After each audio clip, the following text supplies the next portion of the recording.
Hojla, pozdravljeni spet na mojem kanalu, z vami sem Katarina Arina Benček. In z eno temo, katero obljubljam že kar nekaj časa, in to je v bistvu tema povečanje prsi, dojk, ne vem, kakorkoli to imenujete. V bistvu, tudi če bi želela to skriti, nekako nisem mogla, zaradi tega, ker po resnici povedano, jaz sem imela operacijo, ne vem, mislim, da februarja, in od februarja pa do momenta, ko v bistvu sem se odločila, da bom to javno oznanila, je prišlo takih vprašanj na to temo ogromno. Sem rekla, ja, nič, ne, pač, tako stvari, tak človek, mislim, ne moreš skriti, ne, v bistvu bolj neumen izpadaš, če lažeš in govoriš, da se to ni zgodilo, kakor pa pač, če rečeš, ja, lej, to sem naredila in to je to, ne. Po eni strani sem tudi odlašala s to temo zato, ker pač vsem se mi zdi, da socialna omrežja še zmeraj v veliki meri znajo škoditi predvsem mlajšim puncam zaradi njihove lastne samopodobe in tako naprej. Tako da tukaj bi še enkrat rada poudarila, da v bistvu nekako jaz sem to naredila prvo kot prvo, ko sem stara 33 let. Nisem si to naredila zato, ker bi pričakovala, da bi mu zaradi tega samozavest zrasla. To sem v bistvu naredila čisto iz preprostega vidika, ker nekako sem prišla na to točko, da sem rekla, da je čas, da jih majčkeno osvežim, ker pač leta so prinesla svoje, nihanja s kilami in v bistvu sem imela nek prostor, kjer ga je bilo potrebno zapolniti, ker je postal prazen. Ker znam pač nihati s kilami tudi 10 kil gor, 10 kil dol in na dolgi rok se je to pač poznalo. Hočem samo poudariti, da res to ni iskanje neke popolnosti, ker ta igra gre lahko v neskončnost. Da ne bom preveč zašla, najprej bom šla v bistvu čez mojo osebno izkušnjo, kako je to izgledalo, ker itak se vprašanja ponavljajo. Drugače, tako, v bistvu velikokrat me vprašajo, kako sem se odločila, komu najprej iti, ne. Jaz mislim, da vsaka, ki razmišlja o tem, mora najprej seveda iti k parim kirurgom, zaradi tega, da sploh dobite občutek, kakšne so razlike med njimi. Če greste vi samo k enemu, se vam bo zdel lahko že ta top, ampak ne boste imeli s čim primerjati. Tako da jaz v bistvu nisem šla samo k enemu kirurgu, ampak nekako, ko sem prišla k dr. Božikov, sem čutila, da je to nek nivo profesionalizma, s katerim se jaz lahko povežem in v bistvu, da je tudi pogled na estetiko približno podoben mojemu. To se mi zdi, da je zelo ključno v tem pogledu, ker moje želje so bile take, da v bistvu, ko pridem v prostor, ne bojo vsi prvo opazili, da imam jaz zdaj tlele en nov parček, ampak da v bistvu bo nekako skladno z mojo postavo. Druga stvar, ki je bila pa zame osebno odločilna, je pa ta, kakšen pristop je imel zdravnik do mene, torej koliko je bil pripravljen prisluhniti mojim željam, da ni mi neki vsiljeval nekega svojega mnenja, da je bil strokoven, da mi je znal pojasniti stvari. Tako da tukaj sem se nekako najlažje povezala z dr. Božikovim. Ko prideš na ta prvi obisk, tako rečena, da se pogovorite o željah, o opcijah, o cenah, o obliki, o vsemu skupaj, seveda in sledi pa tudi to slavno testiranje modrčka. Ko testiraš te modrčke, si ful težko predstavljaš v bistvu, kako bo res končen rezultat izgledal, ampak v bistvu lahko dobiš samo neko predstavo o velikosti. Pa še to ni čisto realno, zaradi tega, ker so pač vsadki, ki se ne prilegajo čisto vaši dojki, ampak v bistvu pač je to majčkeno drugače. Tako da jaz sem imela pri izbiri velikosti kar malo težav, bom rekla, zaradi tega, ker sem se tudi bala, da ne bi bile prevelike. Tako da mi je tukaj v bistvu dr. Božikov veliko pomagal, ker sem bila jaz sama v precepu. Tako da na koncu sva kolebala, oziroma jaz sem kolebala med 325 in 350 ml. Zdaj se to tako, pač takrat preden sem si dala, si mi je to slišal ful veliko, ampak dejansko gleda na mojo postavo in glede na to, da sem že imela C-košarico, je v bistvu to neka, da rečem, primerna velikost.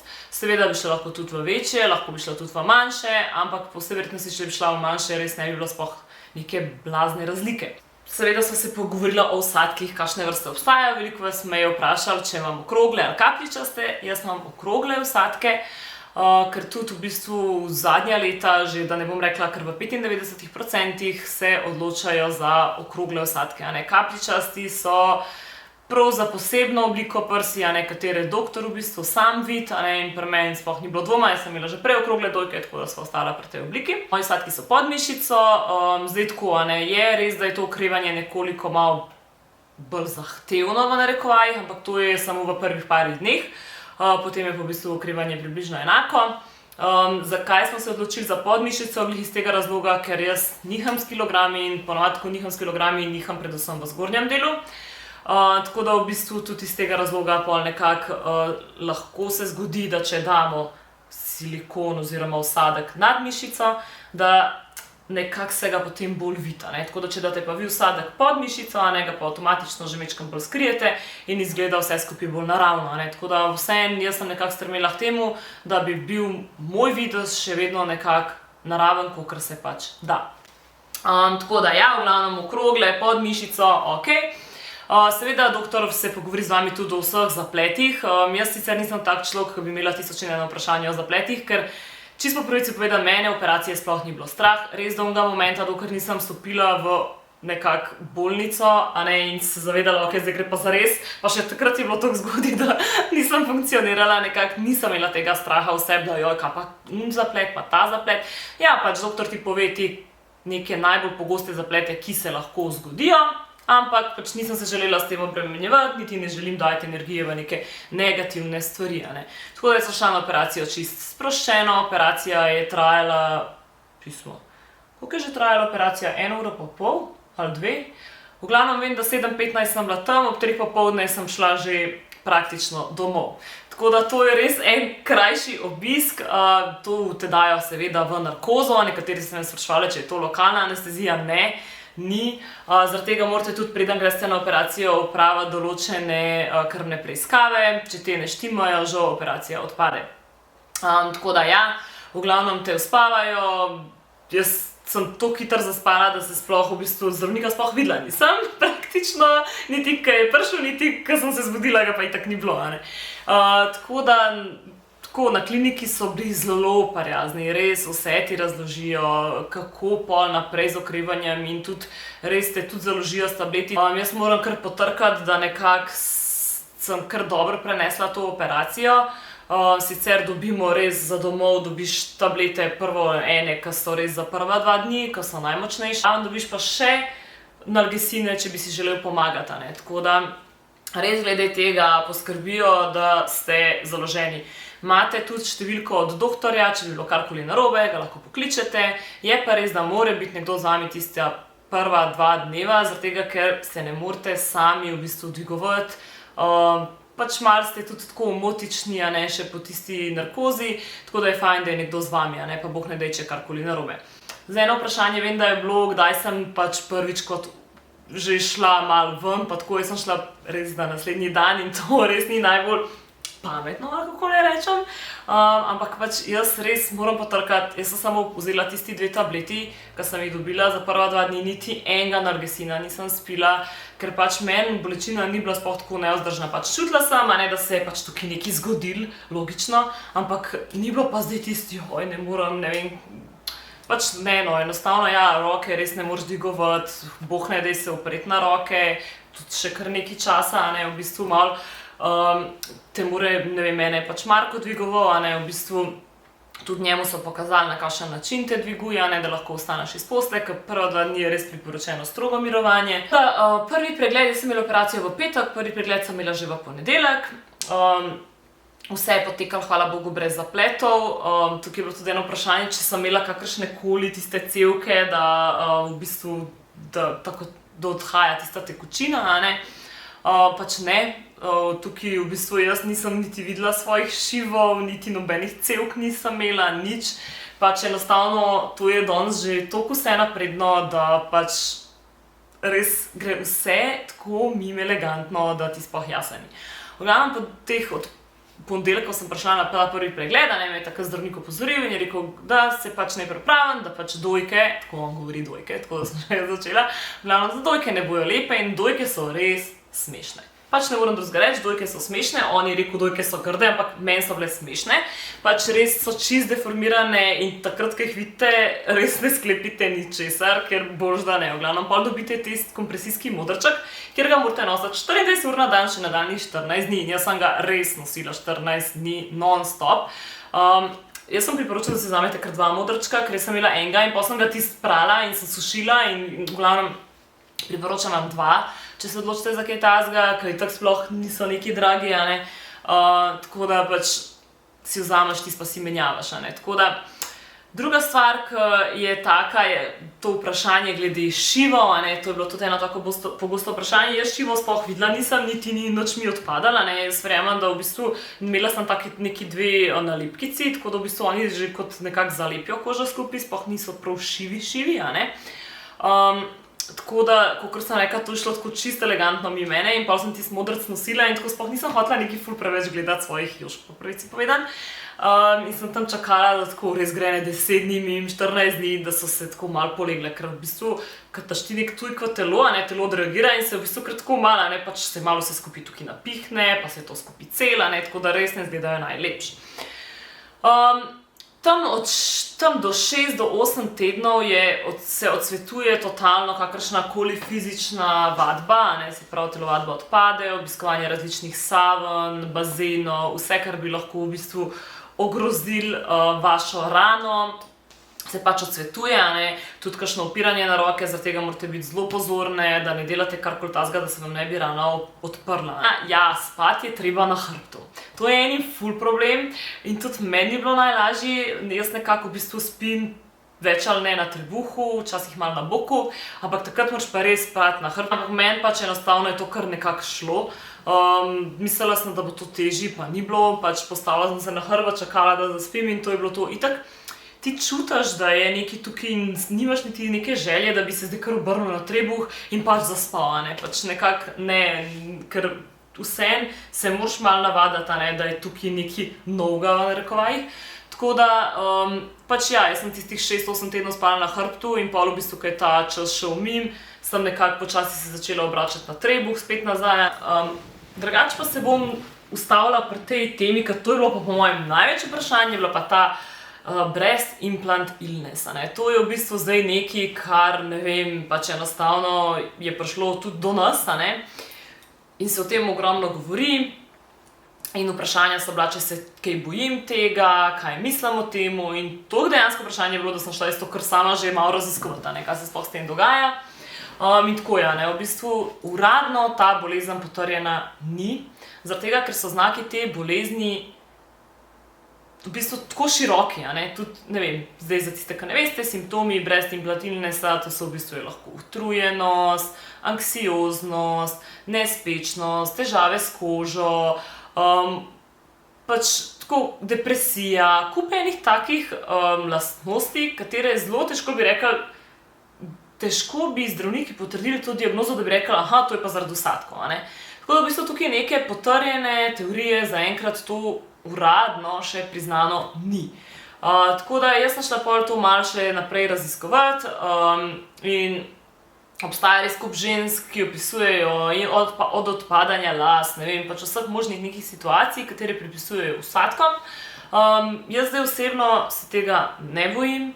Jaz mislim, da veliko stvari v bistvu v življenju prihaja iz naše psihe, tako da mislim, da je to tudi v veliki verjetnosti, to je moje mišljenje seveda, psihosomatsko, tako da če ti nekako ne sprejemaš tega vsadka in v bistvu nekako to zavračaš, mogoče podzavestno, jaz verjamem, da se ti lahko to nekaj manifestira. Tako da jaz sama zaenkrat, ne vem, nimam težav s tem, upam, da jih tudi ne bom imela. Konec koncev še zmeraj si damo lahko te vsadke ven, to nam medicina danes omogoča, tako da jaz se sploh niti ne želim nekaj obremenjevati s tem. V glavnem, ful vas je tudi to zanimalo, bolečina, kako je z bolečino, to je bilo tako tudi eno najbolj pogostih vprašanj, ampak bolečina je tako relativna. Jaz težko povem, koliko je mene bolelo, pa koliko bo vas bolelo, pač to je zelo težko oceniti, a ne. Ene boli po mojem tako, da mislim, da res rabijo ne vem koliko enih protibolečinskih tablet.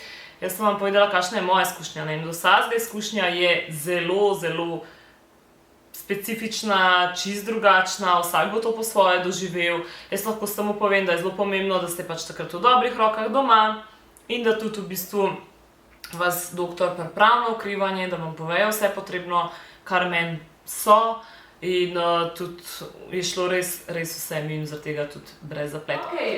Jaz sem vam obljubila pogovor s kirurgom, ki je opravil poseg povečanja mojih prsi. Tako da z mano je tukaj dr. Krešimir Božikov. Živijo. Da nam takole. Tudi na Instagramu sem vam to omenila in tudi v ta namen prosila, da če imate kakšno vprašanje, da jih lahko zdaj postavite. Veliko vprašanj se je ponavljalo, veliko se jih najde že na njihovi spletni strani, zato teh vprašanj se ne bom dotikala. Tista, ki so se mi pa zdela zanimiva, jih bova pa midva majčkeno predebatirala, ne? Tako da greva midva kar na vprašanja najboljše. Tako, se strinjam. Ok, zeleno luč imamo. Najprej bolj taka splošna. Kater je najbolj pogost lepotni poseg? Če gledamo operacije, so najbolj pogoste dojke. Če gledamo na splošno lepotni posegi, ki so tudi kar ni operacije, tudi kakšne injekcije, pa to veliko bolj pogosto. To pomeni polnila z botoksom so na prvem mestu. Nekaj razčistimo, ker tle še zmeraj ena zmeda vlada. Polnila to pomeni hyaluron večinoma, ne? Če se jaz ne motam. Najboljše je tako. Polnila so volumen. To pomeni nekaj dodajamo volumenskega. To je hyaluron. Botoks je pa strup, ki ni volumen, ampak on umrtviči mišico. To je razlika. To pomeni, mi ne dajemo botoks za usta, to ni. Pač tam se da polnilo. Ker to, ki se mi še zmeri zdi, da včasih rečejo, mislili, da gre botoks v usta, pa ne gre. Botoks v bistvu nekako mišico omrtviči. Tako, to je začelo, da ga ne gubamo. Polnila so pa, da se preoblikujemo. To lahko kaj povežemo tudi s trendom socialnih omrežij? Trendi socialnih omrežij pa so, seveda se zelo pozna, ampak ne za operacije, ampak bolj za te takšne bolj trivialne posege. Recimo, zdaj je na Instagramu Russian lips, ruske usnice. In zdaj, to je kar nekaj. Veste, usnice se pač naredijo, da so lepe, zdaj, a se dela to neka tehnika Russian, se dela ta, una, tretja, to je vse. Ampak to je zdaj hočejo, to je zdaj moderno, ampak tudi če ne bi bilo Russian lips, bi bilo isto. Ja, razumem, pa pridejo pa prav tako sliko, jaz bi rada tako. S to tehniko. Tako da zdaj pa greva na povečavo prs, ta tema glavna, s katero smo pravzaprav začeli. Vi skozi govorite dojke, jaz govorim prsa, v revijah pišejo juške. Tako je, nimam okej, pa je to dokazano, da je juške najbolj privlačno. Tako da zato v revijah to uporabljajo. Tle se takoj pojavlja eno zanimivo vprašanje in sicer razlika med hrapavimi in gladkimi vsadki in kateri so bolj. V bistvu z hrapavimi vsadki je lažje delati. Bolj ostanejo na istem mestu, ampak so pa ugotavljamo, da so potencialno lahko škodljivi. In zaradi tega je bolj varno delati z gladkimi vsadki. Je pa bolj zahtevno, ker so bolj gladki, lahko se premaknejo. Tako da moramo tehtati, kaj hočemo. Če hočemo, da nam je kot kirurgom lažje, damo hrapave vsadke in smo vsi srečni. Če pa hočemo, da skrbimo za paciente, da za njihovo dobro, je pa bolj varno dati danes gladke vsadke. Vemo, da če se dajo hrapavi, da obstaja zelo majhna verjetnost, da se razvije neka limfatična bolezen. Sicer to je tako redko, da je v Sloveniji še ni bilo in na svetu je bilo do zdaj 600 primerov. Torej, ni zdaj to, da se bo zgodilo, ampak vseeno, če želimo biti na varni strani, so gladke vsadke tisti. Ta je bil eden bolj pogostih vprašanj sigurno, ali je vsadke nujno potrebno menjati po 10 do 15 letih, ali imamo lahko ene vsadke celo življenje? Ženska, ki ima prve vsadke, jih ima še zdaj. Ona si jih je dala od leta 1962, tako da ni jih treba menjati, ampak res pa je, da pri večini žensk pride z leti do kapsul, oziroma pri vseh. In to potem dojko razobliči, ni več lepa in potem je to nek razlog, da se te vsadke menjajo. Ni pa zdaj, če nimaš težav, lahko vsadke imaš še naprej. Ja, okej, zdaj imamo ta odgovor, ker eno vprašanje je bilo celo, kaj narediš, če nimaš denarja in moraš zamenjati vsadke. Tako da takrat sem se malo nasmejala. Ampak zdaj vemo, da načeloma jih ni potrebno zamenjati, če ne pride seveda do kakršnih koli komplikacij, kar upamo, da ne. Potem pa tukaj glede samih vsadkov. Ali nam vsadki sami po sebi že dvignejo prsi, ali je to v bistvu nek ločen poseg? Optično malo dvignejo prsi, ampak v resnici teža vsadkov dolgoročno ne more imeti ne zagotavlja dvigenih prsi, ampak zaradi teže so lahko kvečemo dolgoročno malo nižje. Se za vsadki bradavica za kakšen centimeter ali dva dvigne, tudi zgornji polje bolj to pomeni, ja, optično je dojka nekoliko bolj dvigena. Je pa res, da po par letih lahko zaradi teže, odvisno kakšne tkive imamo, se večji kot so vsadki, se lahko premakne to malenkost nižje. Tako da, vsadki dvignejo dojke za malo. Seveda, če so bradavice prenizko, pa to ne more nadomestiti dviga bradavic. Se pravi, sta to v bistvu dva ločena posega? Absolutno, to je dvoje čisto ločeno. In to večinoma lahko se tudi oboje skupaj naredijo, ne? To delamo enako. Še to sem pa zdaj hotel vprašati. Dejansko, ko si, odločimo za povečavo prst, a je pol potrebno, skozi nedrček nositi, če je teža večja, ali kaj vi svetujete v bistvu? Ja, seveda, ženske hočejo, naredijo dojke, prsi, in da so potem, da so brez modrčka, ne? Zdaj mi gledamo drugače. Hočemo, da tista oblika, ki smo jo naredili, da jo ohranjajo, ne? In ohranja se pa lahko, če se bi nosil 24 ur na dan modrček. Seveda, treba imeti pol nek kompromis, ne? Čim več nedrček mi svetujemo. Je pa res, da je veliko odvisno od tega, kakšna tkiva imaš. Nekim ženskam ne škodi, če so brez modrčka, nekim pa zelo. Ja, genetika je čudo, ne? Kako je z dojenjem? Ali obstaja kakšna verjetnost, da bi bilo za to oteženo dojenje? To je tudi kar pogosto. Če je pristop vsadka v prsni gubi, potem ni zmanjšane možnosti dojenja. Če pa je pristop stavljanja vsadka okoli bradavic, pa je. Ker je treba v primeru bradavic rezati žlezo, medtem kot spodaj ne. Torej, če je klasično povezane s pristopom v prsni gubi, se ne spreminja možnost dojenja. Imamo pa samo te dve varianti, prsna guba pa bradavica ali še kakšna? Obstajajo še neke take marginalne možnosti, kot so pazduha, za nekatere vsadke je možno celo popek, ampak tam ne moreš dati vsadka nikoli ven, to pomeni, dela samo več rezov dolgoročno. Razumem. Se pravi, če bi kdaj hotel polane v bistvu si jih obnoviti, ali pa karkoli je... Tako je treba potem druge reze v tej prvi meseci. Smo na istem, kakor smo bili. Na slabšem. Vsi do slabšem, ja. Se pravi, dojimo lahko. Kje so najmanj vidne brazgotine po posegu? V resnici sta najmanj vidni, tukaj so vse brazgotine malo vidne. In okoli bradavice, če je samo po spodnjem polju, je zelo malo vidna, če bi mogel rezati okoli in okoli, je to že bolj vidno, ker cel krog je pač drugače. In sama prsna guba ponavadi je tudi zelo malo opazna, saj je, če jo narediš na pravem mestu. Tako da brazgotine niso nikoli problem, najmanj vidne so te dve, kot sem omenil. Se pravi, so tudi prav različno, verjetno velike brazgotine glede na velikost vsadkov, ne? Da, najmanjše so okoli 4 cm, pa če ima seveda zelo velik vsadek, moraš iti na 6 cm. Ja, širt, ne. Ja, ima neko logiko. Kako je s preventivnimi pregledi dojk proti raku? Ali to poteka nemoteno?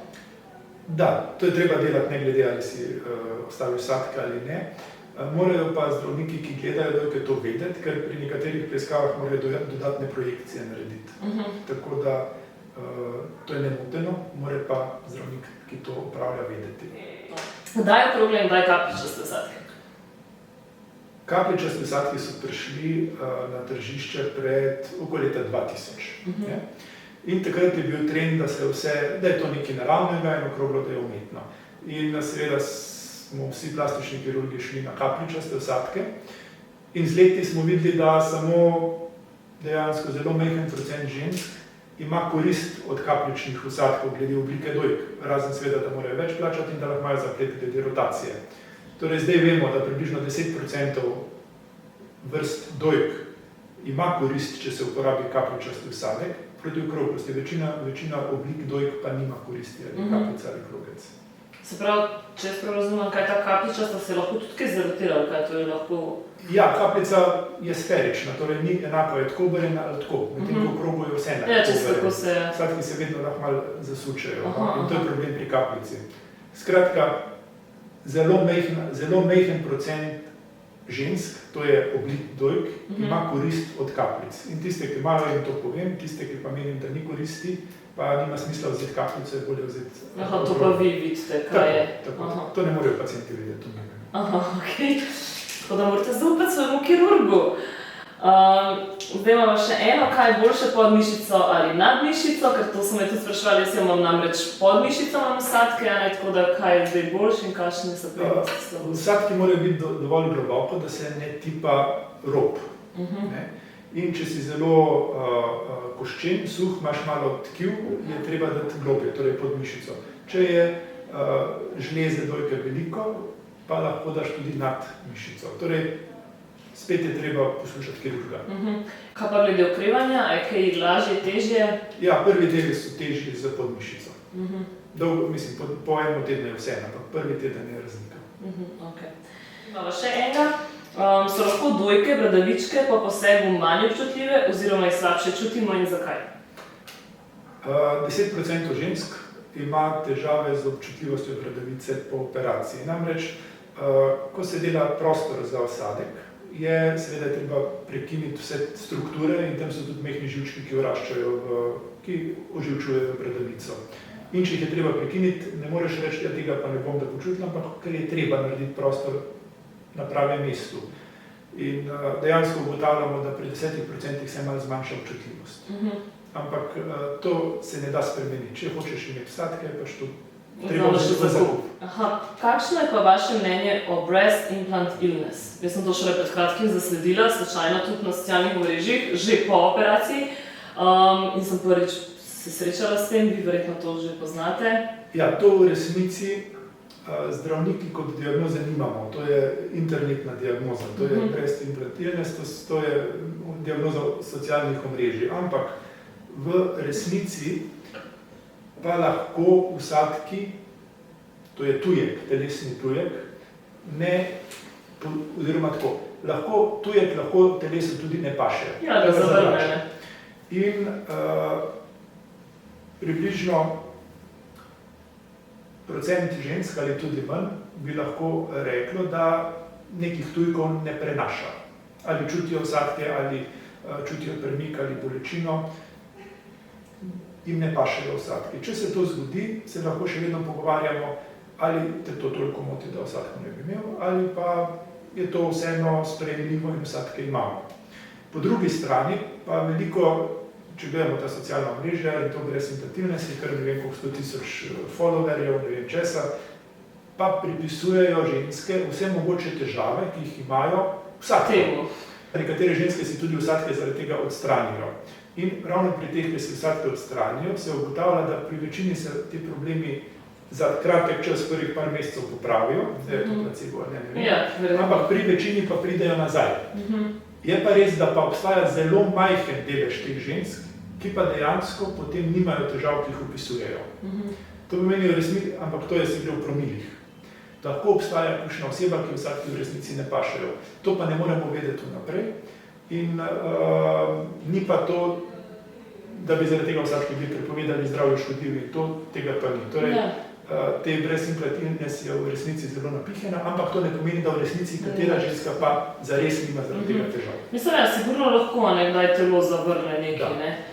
Je pa res, da na internetu se toliko enih stvari najde, ne, in pol v bistvu hitro pride do nekega miselne igre v naših glavah. A bi še vi kaj povedali mogoče mojim sledilcem, gledalcem? Tu ste mi podobni.